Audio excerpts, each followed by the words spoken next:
Oi, Eeva täällä. Kuulkaa, mä oon taas törttöillyt. Tällä kertaa hedelmäosastolla. Mä ostin päärynöitä, upeita meheviä päärynöitä, ison pussillisen.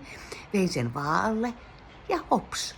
Huomasin, että mä olin unohtanut sen numeron, mikä antaa sitten sen kilohinnan sillä vaalla.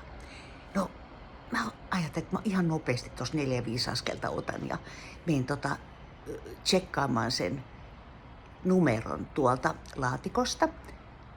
Ja kun mä tuun takaisin, siihen on kuulkaa niin kuin taivaasta tipahtanut 3 ihmistä, jotka paheksuvasti tuijottaa mua, että otan nyt toi päärynäpussis tosta vaalta, että mekin päästään punnitsemaan.